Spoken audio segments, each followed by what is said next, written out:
¿Qué tal? Muy buenas tardes. En esta ocasión vamos a tener una ponencia que me toca impartir. Yo soy la doctora María de Lourdes Gutiérrez Aceves y participa conmigo mi compañera, la doctora Ana María Elisa Díaz de la Garza, y tenemos el tema de la conducta disruptiva de los alumnos de inglés de primaria y secundaria en Chiapas y su relación con las BAC, las cuales son las barreras para el aprendizaje y la participación social. Les voy a compartir mi pantalla para que ustedes vayan viendo conmigo de qué se trata. Y bueno, como podemos observar, este es nuestro tema y se trata, como lo pueden ver, de un proyecto de investigación que llevamos a cabo en un cuerpo académico, y este es el contenido que ustedes van a tener. Una pequeña introducción, el proyecto, fundamentación, algo sobre las barreras y algunas conclusiones. Y bueno, vamos a seguir con la introducción. En este sentido, es importante mencionar que este proyecto surge como un seguimiento de investigaciones llevadas a cabo anteriormente con docentes de inglés en el estado de Chiapas y con docentes de otros estados, sobre todo de Puebla y de Sinaloa. En este sentido, muchos docentes han llevado a cabo estos cuestionarios, seminarios y demás donde nosotros hemos platicado con ellos. En este proyecto de investigación únicamente nos enfocamos a los docentes de inglés en el estado de Chiapas. Sin embargo, en proyectos anteriores sí hemos tenido la oportunidad de discutir estos temas con docentes, como les decía, de otros estados. Es importante comentar que se ha detectado que parte de estas conductas se derivan por múltiples causas, como la discriminación, distintas problemáticas familiares, psicológicas, pero también pueden deberse a que el alumno cuente con algún tipo de discapacidad o alguna barrera para el aprendizaje y la participación, lo que les dificulta tener una buena conducta, como le llaman algunos profesores, y tener en el aula conductas disruptivas. Este proyecto de investigación, como les comentaba, se lleva a cabo en el cuerpo académico de la Facultad de Lenguas Tuxtla, en Tuxtla Gutiérrez, Chiapas. Es de la Universidad Autónoma de Chiapas y participaron 43 docentes de inglés en servicio de educación básica. Dio inicio en agosto del 2019 y termina en noviembre de este año. Esto fue una investigación y ha sido una investigación cualitativa e interpretativa que ha llevado a cabo algunos grupos de discusión a través de técnicas grupales y técnicas de análisis en la investigación como cuestionarios y entrevistas semiestructuradas. Y como resultado previo de estas investigaciones, nosotros hemos llevado a cabo distintos talleres de formación con los docentes de inglés. La principal problemática que encontramos es que los docentes de inglés se enfrentan a nuevos retos en el aula y no cuentan con las bases pedagógicas ni disciplinarias para ello, ya que la formación que han tenido se ha enfocado principalmente a las metodologías, a toda esta parte pedagógica y disciplinar en la enseñanza de lenguas para desarrollarse en el aula. Sin embargo, se ha dejado atrás y a un lado la formación en el área de los procesos de inclusión y del apoyo a alumnos que cuenten con algún tipo de discapacidad. Los docentes de inglés comentan que en sus aulas se presentan algunas condiciones especiales más frecuentemente, como es el caso del trastorno por déficit de atención e hiperactividad, el autismo, debilidad visual, problemas de aprendizaje, entre otros. Como podemos observar, la mayor parte de ellos se refiere a la hiperactividad y quizá por ello habría que analizar estas conductas que manifiestan los estudiantes. Quizá puedan deberse a este tipo de condición o de discapacidad. También nos comentaban los maestros que no cuentan con materiales didácticos necesarios para impartir la clase de inglés y que vayan enfocados a estos alumnos con barreras para el aprendizaje, ¿no? Nos dicen al menos 35 de ellos que es así.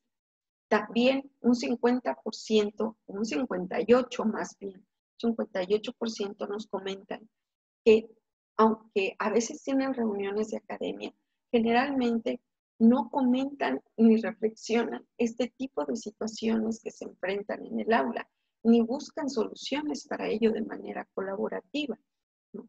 Y que además, aunque llevan a cabo algunas estrategias y actividades en el aula, pues están basadas en su propia experiencia y en lo que ellos consideran que es lo adecuado, ¿no?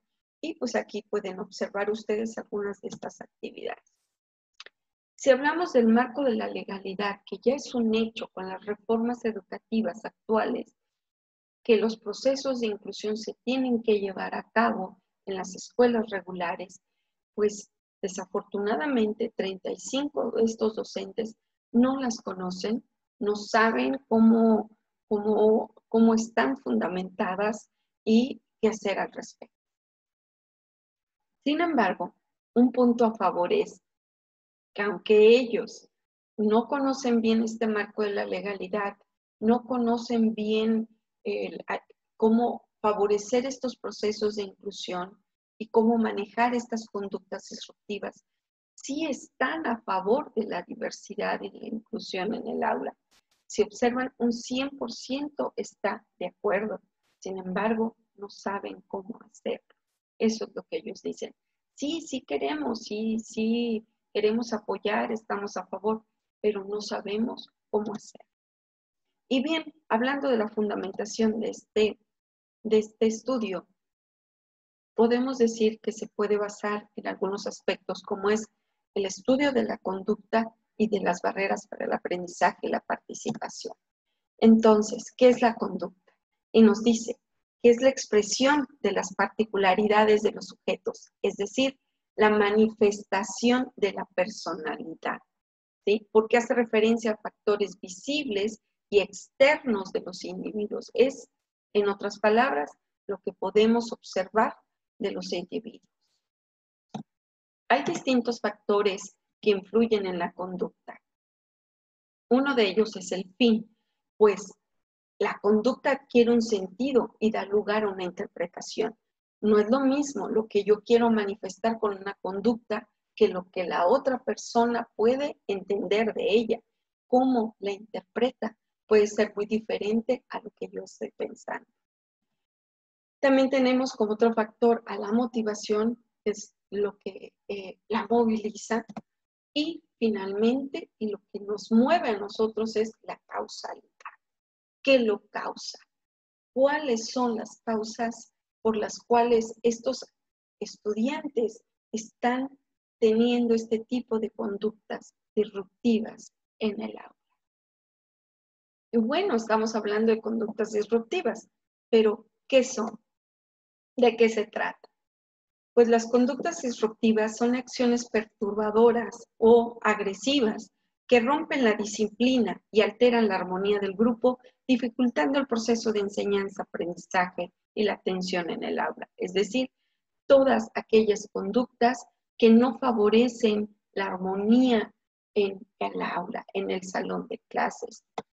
Y bueno, estas conductas disruptivas pueden tener consecuencias, algunas más graves que otras.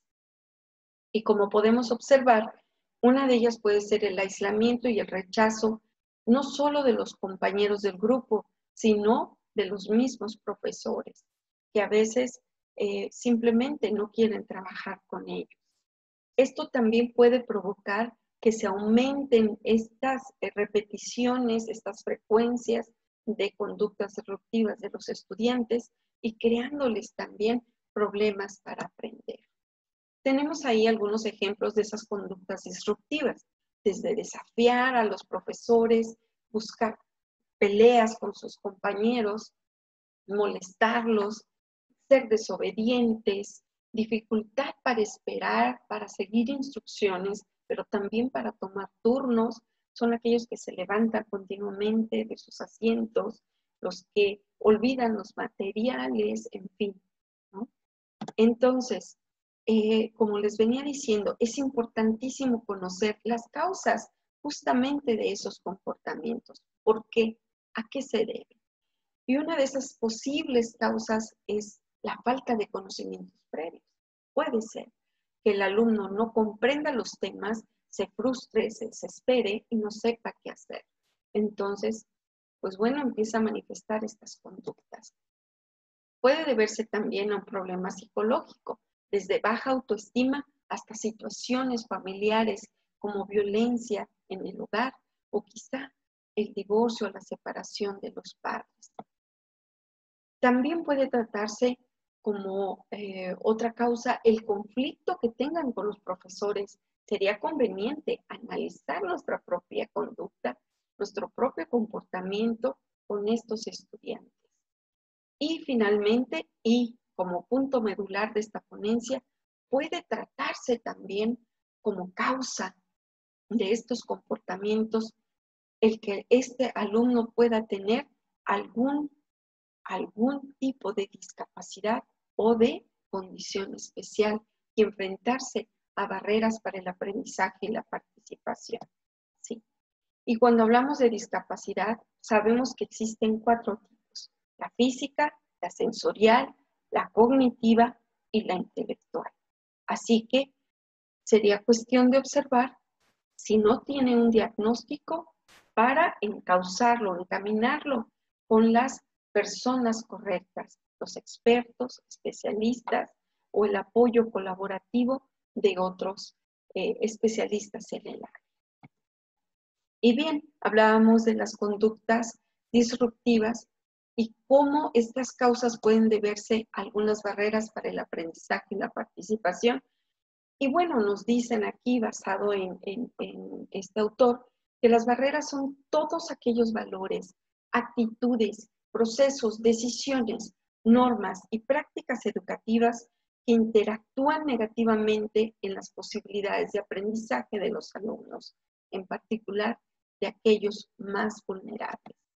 Y que estas barreras pueden ser metodológicas, actitudinales, sociales y organizativas. Bueno, como pueden observar, también dentro de estas barreras, pues como dijimos, están las actitudinales y eso tiene que ver con la actitud, no solo de los padres de familia, de los profesores, de los compañeros y en fin, a veces de la misma sociedad. Pueden crear estereotipos, prejuicios, expectativas, rechazo, discriminación al no quererlos en sus grupos.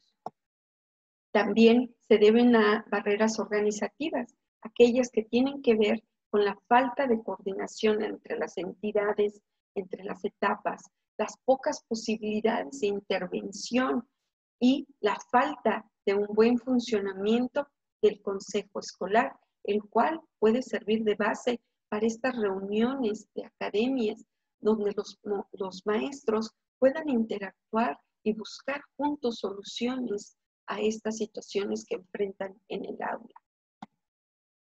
Y bueno, también tenemos las barreras metodológicas, las cuales pueden deberse a una escasa coordinación entre los docentes, a los currículos poco flexibles o rígidos, donde hay poca adecuación curricular para los alumnos que lo necesitan, la falta de apoyos, de equipos para el aprendizaje y también, desafortunadamente, la falta de motivación. Tenemos también las barreras sociales, que como su nombre lo dice, tiene que ver con lo social, con la misma sociedad. Estas barreras se refieren a los ambientes de riesgo, a la discriminación, a la ignorancia, a la falta de recursos, a la falta de equipo, a la falta de oportunidades, a la pobreza y a las condiciones de vida, porque muchas familias, al no contar con los recursos monetarios adecuados, pues no puede acceder a un apoyo un poquito más profesional y que pueda implicar para este alumno un desarrollo más integral. Y bueno, aquí les muestro dentro de estos temas algunos avances, como el 32.55% de los docentes afirma que las conductas más comunes que encuentran en el aula, refiriéndose a estas conductas disruptivas, son la agresividad y la actitud violenta.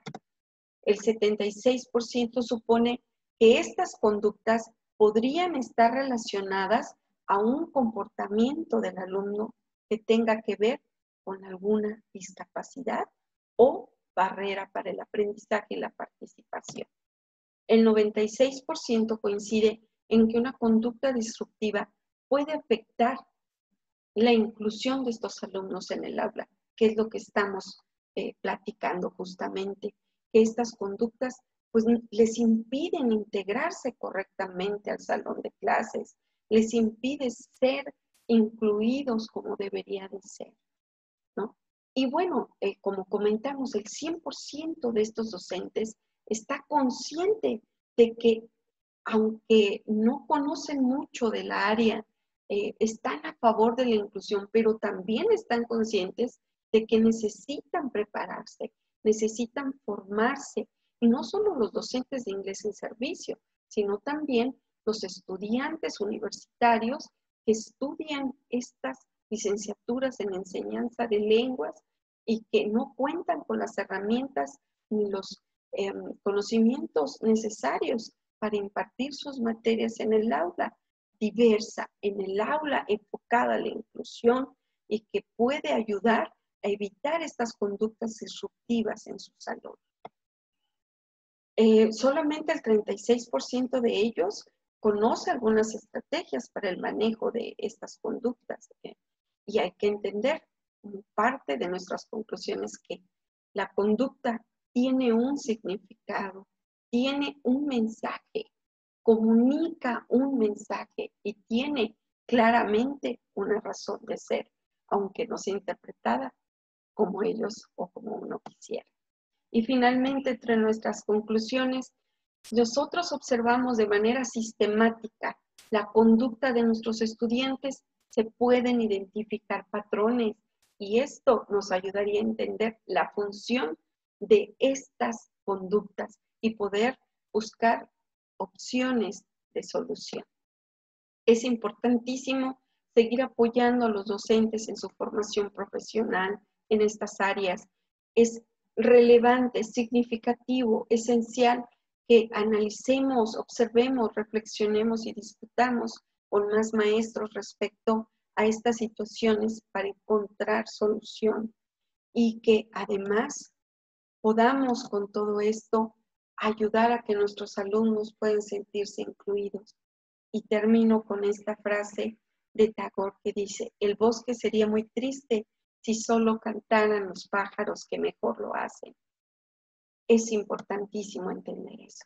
Finalmente, muchas gracias. Con esto terminamos nuestra ponencia. Muy amable.